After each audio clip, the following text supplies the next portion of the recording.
कार्तिक के महीने में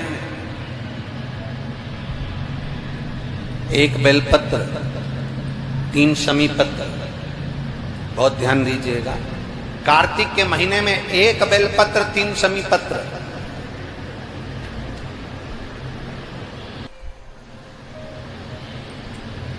कार्तिक के महीने की दोनों अष्टमी में से किसी भी अष्टमी पर, चाहे उजाले की हो चाहे अंधेरे की, शुक्ल पक्ष की हो चाहे कृष्ण पक्ष की, एक बेलपत्र, 3 शमी पत्र।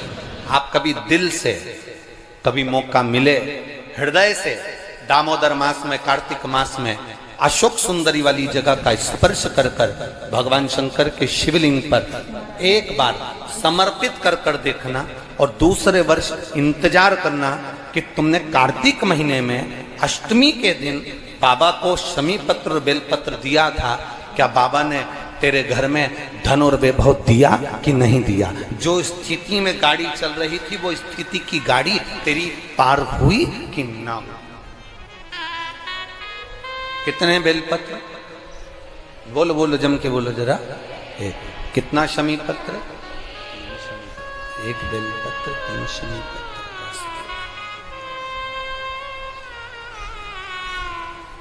कभी स्मरण में लाइएगा।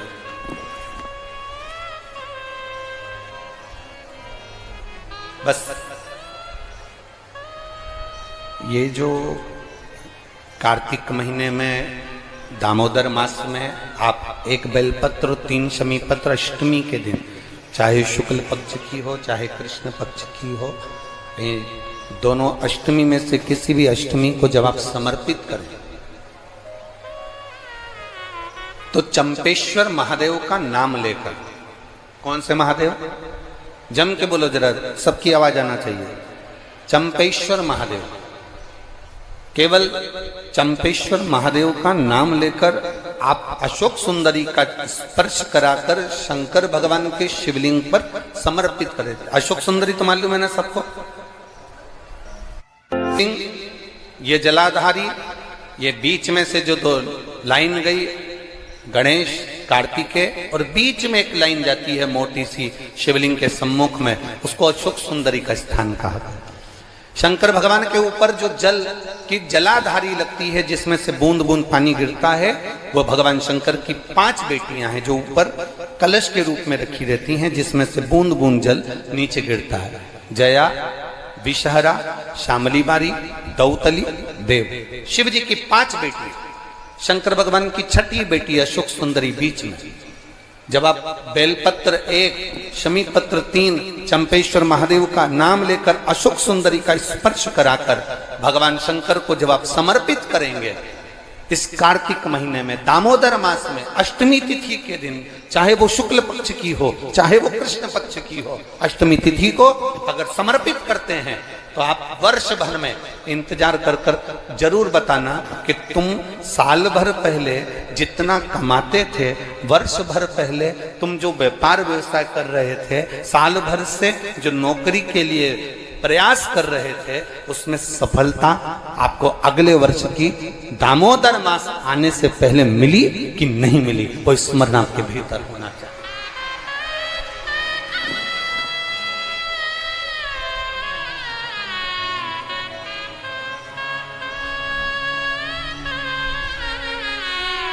शंभु शरणे घड़ी रे दुख काटो, दया करने दर्शन। आप दिल से उससे प्रार्थना करोगे तो वो दिल से दे देगा। महाराज, ईमान और जुबान 2 चीजें व्यक्ति की पक्की होना चाहिए। क्या क्या? बोलो, जम के बोलो। ईमान और दूसरी जुबान पक्की हो।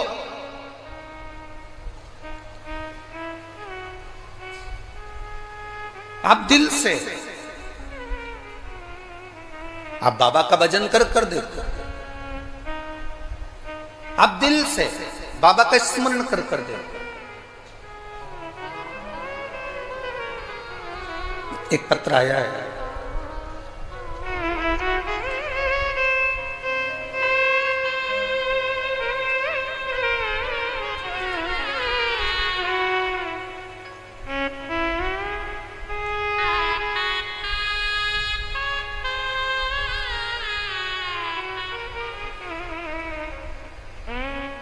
चंद्रमुखी शर्मा, पता है राया मथुरा, कहीं बैठी हैं? हाथ हिला सकती हैं, अगर कहीं बैठी हो तो हाथ हिलाइए। आप ही हैं? दोनों हाथ हिला दो एक बार। हाँ हिलाइए दोनों हाथ, ठीक है। एक बार वापिस हाथ हिला दो। चंद्रमुखी शर्मा, राया मथुरा से रहने वाली हूं गुरुजी। बाबा का मैं क्या गुणगान करूं। मेरी बेटी मुस्कान कई सालों से नौकरी की तैयारी कर रही थी कि सरकारी नौकरी मिले, पर नहीं मिली। आखिरी में हताश होकर वो मंदिर जाना भी छोड़ी, भगवान का भजन करना भी छोड़ी। तब एक बार टीवी पर हमने कथा सुनी, और कथा सुनकर हमारी बेटी से कहा कि देख, वो महाराज सियोर वाला कहता है कि शिव जी को एक लोटा जल चढ़ाना चाहिए। मां, हम ब्रज की रज में रहते हैं, ठाकुर जी का भजन करते हैं, शिव को जल चढ़ाने का बाबा कह रहे हैं। मैंने अपनी बेटी से कहा, कृष्ण और शिव में कोई अंतर नहीं है। कृष्ण जब तक नहीं मिलते जब तक शंकर की भक्ति ना हो, और शंकर जब तक नहीं मिलते जब तक कृष्ण की भक्ति ना हो। ये दोनों का मिलना सरल नहीं है। मैंने कहा, जब टीवी पर बाबा कह रहे हैं, सियोर वाला महाराज कह रहे हैं कि एक लोटा जल सारी समस्या का हल, तो जड़ा चढ़ाने में जाता क्या है। मां 7 वर्ष से नौकरी की तैयारी कर रही हूं पर नहीं मिली, तो मुझे नहीं लगता कि मिलेगी, पर तुम कहती हो तो मैं शंकर जी को जल चढ़ाना प्रारंभ करती हूँ।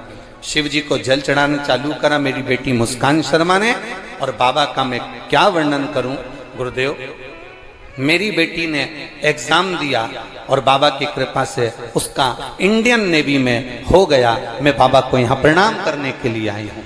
यह शिव तत्व है भक्ति, ओ घड़ी है शंभु। बैठिए बहन, हर हर महादेव। अर्थात शिव महापुराण की कथा कहती है, आपका विश्वास, आपकी भक्ति, आपकी दृढ़ता, आपका विचार जब दृढ़ नहीं होगा तब तक भगवान कैसे मिलेगा।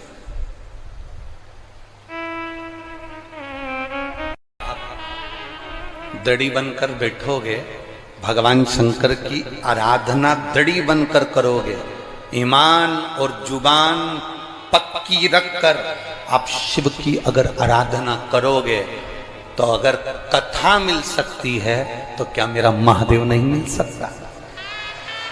क्या मेरा शिव नहीं मिलेगा? अवश्य प्राप्त।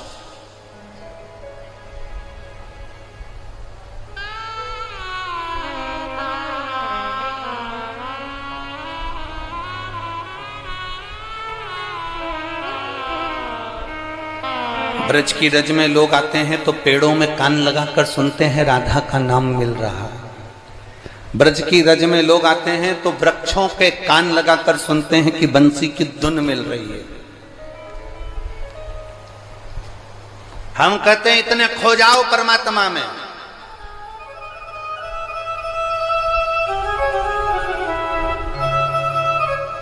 इतने खो जाओ परमात्मा में, इतने डूब जाओ भगवान में कि तुम्हें वृक्ष में कान लगाने की जरूरत ना पड़े।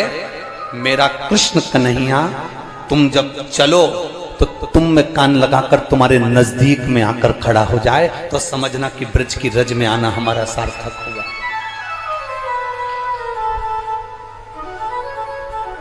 हमारा ब्रज की रज में आना सार्थक हुआ, तब समझिए आप।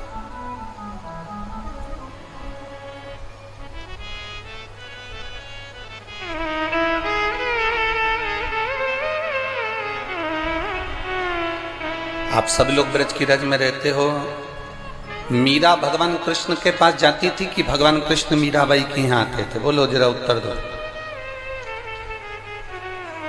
जम के बोलो जरा।